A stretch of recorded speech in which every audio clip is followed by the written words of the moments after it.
Imagine a weapon so advanced that its secret was lost for over 800 years.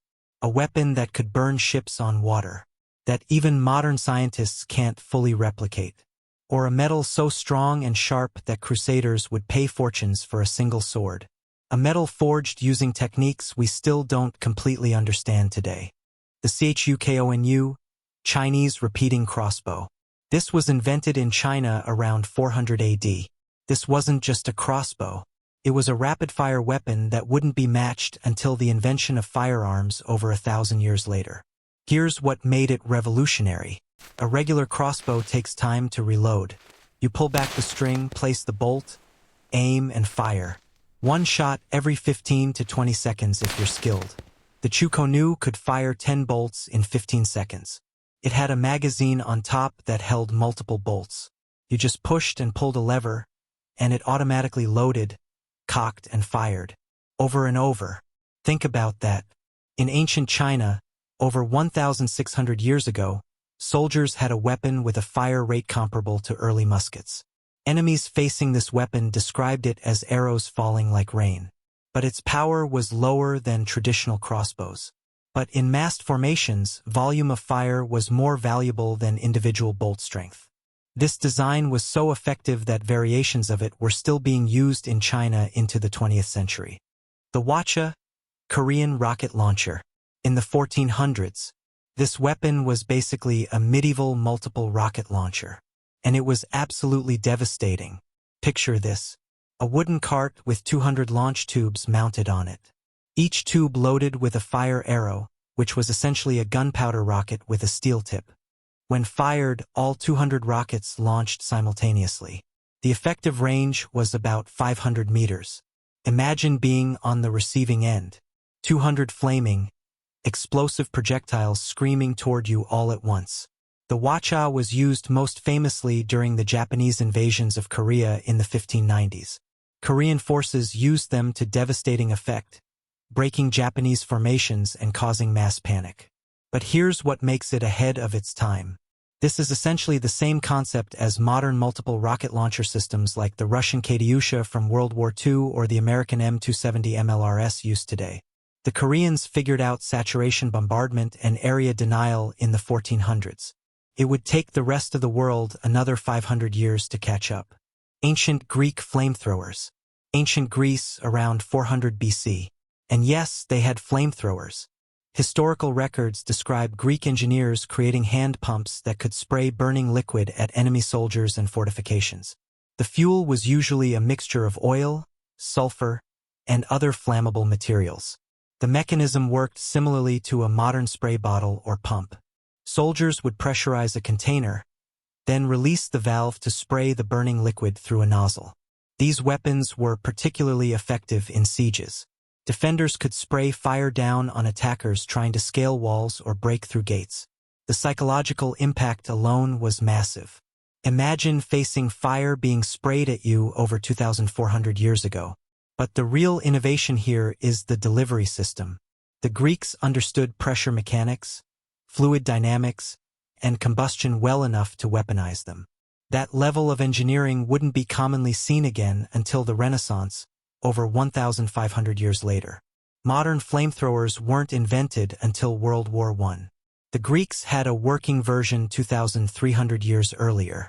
Archimedes' heat ray, also known as the burning mirrors of Syracuse.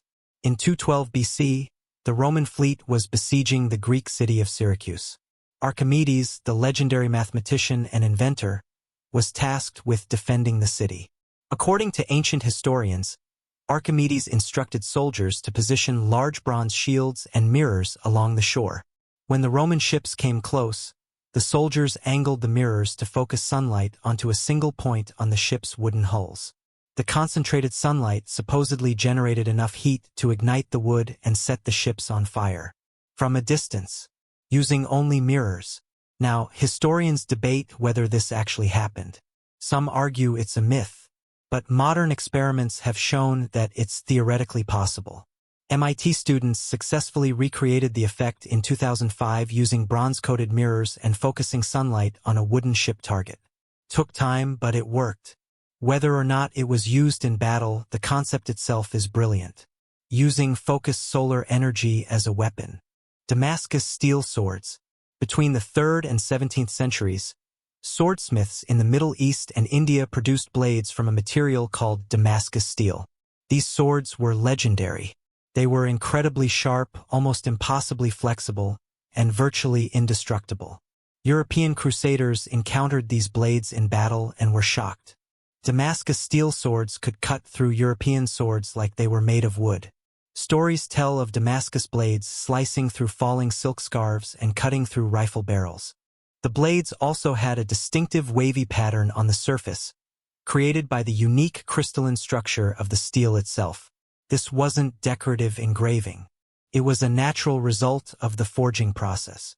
But here's the mystery. Around the year 1700, the techniques for making true Damascus steel were lost.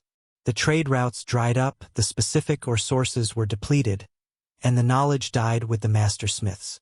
For over 300 years, modern metallurgists tried to recreate it. Only in the late 20th century did we start to understand how it was made. The steel contained carbon nanotubes and cementite nanowires. That's nanotechnology. In medieval swords, ancient smiths were accidentally creating nanomaterial-enhanced weapons centuries before we even knew atoms existed. We only discovered carbon nanotubes in 1991. They were making them in the year 300. Leonardo da Vinci's designs. Most people know Da Vinci as an artist. The Mona Lisa, The Last Supper. But he was also a military engineer who designed weapons that were 400 to 500 years ahead of his time. Let's start with the tank. In 1487, Da Vinci designed an armored vehicle. A circular wooden shell covered with metal plates, mounted on wheels, with cannons pointing in all directions. Inside, men would turn cranks to move the vehicle and operate the weapons. This was the first concept for a tank. It wouldn't be actually built until World War I in 1916. Da Vinci designed it 429 years early. Then there's his machine gun design. Da Vinci sketched a multi-barreled weapon that could fire multiple rounds in rapid succession. It had 33 small cannons arranged in 3 rows. While one row fired, the second row cooled down, and the third row reloaded. This is the exact operating principle behind modern rotary cannons like the Gatling gun, invented in 1861, and the M61 Vulcan used on fighter jets today.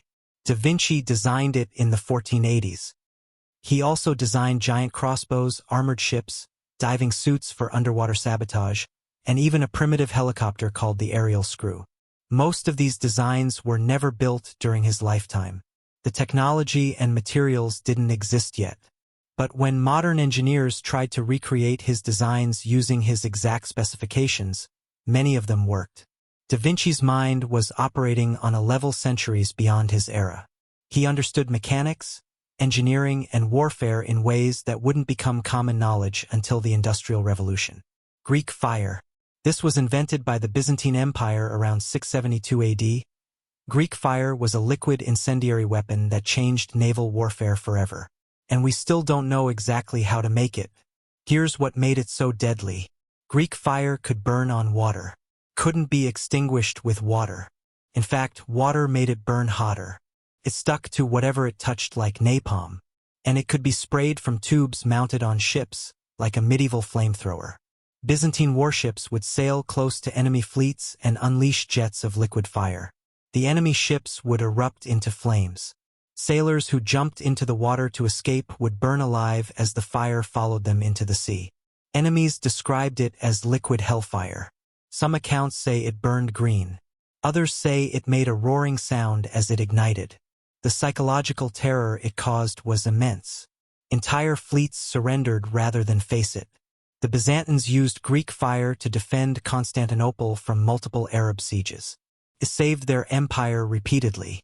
And the formula was such a closely guarded state secret that only the emperor and a handful of chemists knew it. When the Byzantine Empire fell in 1453, the secret died with it. We've been trying to recreate it ever since. Modern historians and chemists believe it was a mixture of petroleum, quicklime, sulfur, and possibly saltpeter or phosphorus. But we're still not certain. The closest modern equivalent is napalm, invented in 1942, which means the Byzantines had something comparable to napalm 1,270 years earlier.